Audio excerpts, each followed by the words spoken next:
अरविंद केजरीवाल जी इस्तीफा दे रहे हैं, कैसे देखते हैं उनके इस्तीफे को आप? देखिए, मैं तो ऐसे ही देखता हूँ, इसके अंदर कहीं ना कहीं राजनीति छुपी है। भाई आप ये बताइए, पिछले 4-5 महीने से क्यों नूरा कुश्ती खेली जा रही थी? क्यों ईडी और सीबीआई और न्यायालय द्वारा दिल्ली की जनता का समय खराब हो रहा था? भाई ये काम 5 महीने पहले भी तो हो सकता था। इससे क्या होता, या तो आप राष्ट्रपति शासन लगवा देते या कह देते कि भाई मेरे ऊपर आरोप है, मैं अपनी गद्दी छोड़ रहा हूँ और किसी और नेता को बिठा रहा हूँ अपनी पार्टी के, तो भी ठीक था। अब क्या फायदा जब चिड़िया चुग गई खेत? अब आपने देख लिया, मेरे हाथ कट गए। माननीय न्यायालय ने आपको ऐसे ऐसे आदेश दे दिए, सीएम आप नहीं जा सकते। भाई आप सीएम बचे ही कहाँ जब साइन आपके नहीं होंगे? तो कहीं ना कहीं अरविंद केजरीवाल को नजर आया कि मेरे हाथ कट चुके हैं, तो उन्होंने ये सोचा कि अब मैं जमीन पर आकर अपनी लड़ाई लड़ूंगा। समझ रहे हो? नहीं भाई, पद तो कोई और संभाल लेगा, पार्टी का कोई और नेता, और अपनी राजनीति वो चमकाएंगे। अब मैं पूछना ये चाहता हूँ, यही दलीलें पिछले 4-5 महीने से दी जा रही थी, ऐसा क्या कारण हुआ कि जब हरियाणा में समझौता ना हुआ और यहाँ अब समझौते की बात ना टली तो आपने जमानत मिल गई? तो क्या केजरीवाल पे अब लोगों का विश्वास कम हो रहा है क्या?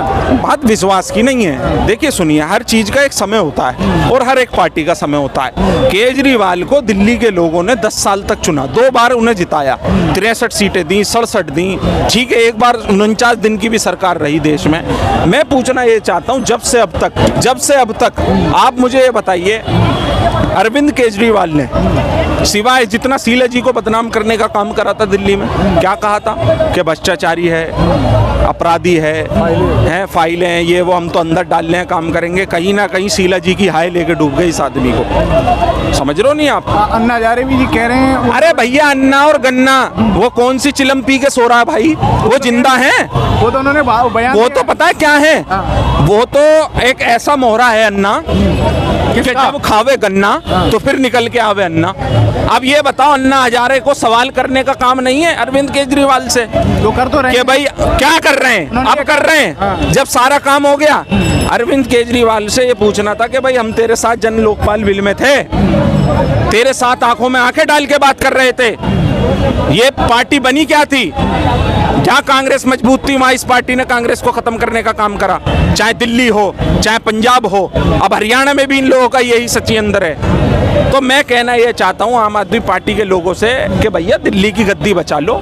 जो लोगों ने यहाँ तुम्हें भरपूर वोट दिया, बहुमत दी इतनी मोटी, वरना आने वाला समय होगा, हो सकता है आपकी सत्ता भी चली जाए। तो क्या लग रहा है आपको, आम आदमी पार्टी जो है हरियाणा में नुकसान पहुंचाएगी? अरे भैया, कोई नुकसान नहीं है। विनेशा बैठी है लेके मुक्का और जाट बैठा है लेके हुक्का और फिर कर देगा हुक्का बुक्का।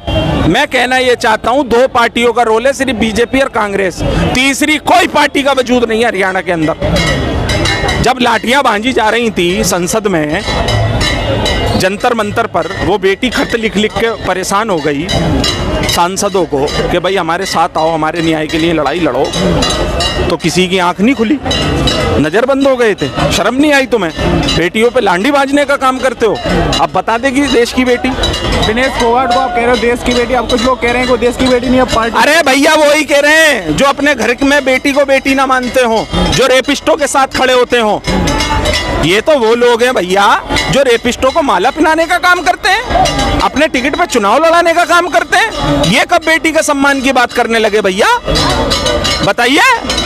तो आपको लग रहा है एक राजनीतिक खटास है उनके मन में? भैया, राजनीतिक खटास है, देखिए उसकी विचारधारा अपनी है, वो जिस पार्टी से चुनाव लड़ रही है अपना उसका मामला है।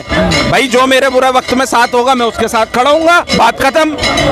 कौन आदमी जंतर मंतर पर बैठा था विनेशा के साथ? ये लोग गए थे। ये तो उस पर आरोप लगा रहे, बदनाम करने का काम कर रहे थे विनेशा को। और सुनिए, देश की बेटी का अपमान है ये, तो पूरे देश का अपमान है। और मैं बताना चाहता हूँ, सुपड़ा साफ है पार्टियों का। विनेशा तैयार बैठी है अपने चुनाव के लिए। दीपेंद्र हुड्डा को लेकर कई सारे जो है क्वेश्चन किए जाते हैं कि इन्होंने जो 10 साल जब पहले इनकी सरकार थी तो बहुत सारे। अरे भैया, हुड्डा सिटी के नाम से आज भी जाना जाती है हरियाणा में जगह है। जो काम हुड्डा जी ने करा इस देश में और हरियाणा के चमकाने का काम, बेरोजगारी दर उठा के देख लो अभी हरियाणा का कितना बुरा हाल है।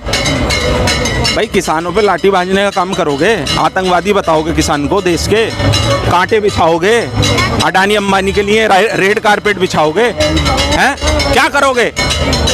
और जब सरकार तुम्हारी कमजोर हो जाती है तो बिल गिलाते हो, किसी अन्य बिल्ली कंबन होचे।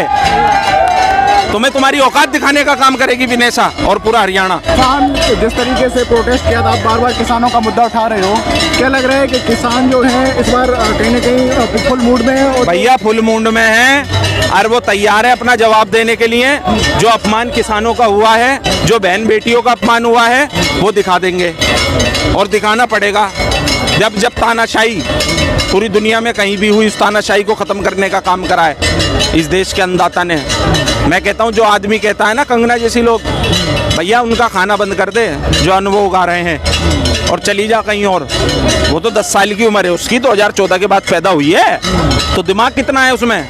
10 साल के बच्चे में कितना दिमाग होता है बताइए? वो उतनी बात करेगा? शर्म आनी चाहिए कंगना को ऐसे अब शब्द बोलने के लिए भारत की बेटी के लिए। ऐसे ही कभी नेता हैं बीजेपी के, उन्होंने कहा है कि राहुल गांधी को लेकर कहा है कि वो आतंकवादी हैं। कौन लोग कह रहे हैं? बीजेपी। ये वही लोग हैं जो हिंसा फैलाने का काम करते हैं। इन्हें और कुछ नजर नहीं आता देश में। एक आदमी कहता विदेश में जाकर भारत 2014 से पहले नरक में डूबा था, हैं? क्या ऐसा कौन सा दिन था जब मैं भारत में पैदा हुआ था? वो शब्द नहीं सुने विदेश की धरती पर। हिंसा आज पेट में दर्द हो रहा है, टेंशन मत लो, इलाज होगा और बढ़िया इलाज होगा। नरेंद्र मोदी कह रहे हैं कि 100 दिन की लगभग सरकार हो चुकी है और विपक्ष ने कई सारे हम पर कहाँ हो चुकी है? उन्होंने तो पहले भी कहा था भाइयों बहनों, इस नोटबंदी से कोई दिक्कत हो तो 100 दिन बाद मुझे किसी भी चौराहे पे ले जाना। क्या हुआ? आज तो 10 साल हो गए उस बात को। कहाँ गया काला धन? कहाँ गया 35 रुपए का पेट्रोल? कहाँ गया 500 का सिलेंडर? कहाँ गया बाबा रामदेव? बताइए कहाँ है बाबा रामदेव? नकली दवाई बेच रहा है लगातार। पूरा नाम क्यों नहीं बताता बाबा रामदेव? क्या नाम है अपना? बताइए। वो जातिवादी की बात करते हैं। लगातार न्यायालय ने उस पर शिकंजा कसा। चले थे कोरिनोल बनाने, कोरोना की दवाई लगा दिया ना ठिकाने देश को। नरेंद्र मोदी ये कह रहे हैं कि हम विपक्ष की किसी बात का जवाब नहीं देंगे। ये कौन? वो जो कह रहे हैं हम जवाब नहीं देंगे, काम करेंगे। अरे भैया 10 साल से ना तो काम दिख रहा ना जवाब दिख रहा। संसद किस लिए बनाई है? नहीं मलाई चाटने के लिए हैं या बातें फोड़ने के लिए? भाई जनता के हित की बात करो अगर वोट लेके बैठे हो तो। कल मोदी जी का बर्थडे है।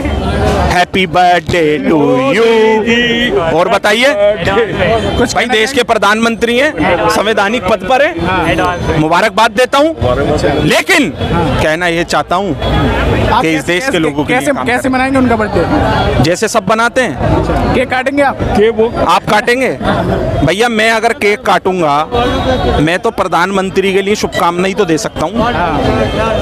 भाई केक काटने के लिए रकम चाहिए जेब में। नहीं, कुछ लोग युवा जो पिछले कई दिनों से ऐसा ट्रेंड अभी किस्त भेजी नहीं मोदी जी ने केक के लिए। कई लोग जो युवा हैं वो इस तरीके से बेरोजगारी दिवस के रूप में लगाओ यार। देखिए युवा अच्छी बात है, जो युवाओं को लगातार बेरोजगार और बैक कर दिया है। बहुत पीछे चला गया देश का युवा। चाइना से सीखो, चाइना अपने युवाओं से काम लेता है, जब तो आज देखो कितना आगे पहुंच रहा है। भारत की जनसंख्या चाइना से ज्यादा है। अरविंद केजरीवाल के इस्तीफे से और वो ये क्या मांग कर रहे हैं कि जो चुनाव है नवंबर में होने चाहिए, आप कितना सहमत हो उनसे? देखिए जब न्यायालय तय करेगा, चुनाव आयोग तय करेगा जब चुनाव होने चाहिए। किसी नेता के कहने से कुछ नहीं होता। आपका कार्यकाल जब पूरा हो जाए, हम तो कहते हैं दिल्ली की जनता पूरी तरह तैयार है और जितने भी नेता हैं वो अपनी तैयारी देखें। तो अगर चुनाव होते हैं, मान लीजिए अगर नवंबर में ही होते हैं, वो कह रहे हैं महाराष्ट्र के साथ करा दो, तो क्या आम आदमी पार्टी सरकार दिल्ली में आ सकती है? भाई साहब बहुत टफ रहेगी लड़ाई। अब वाला काम नहीं है कि भैया हलवा उठाया और खा लो। अब बहुत मेहनत करनी पड़ेगी, जब जाके काम होगा।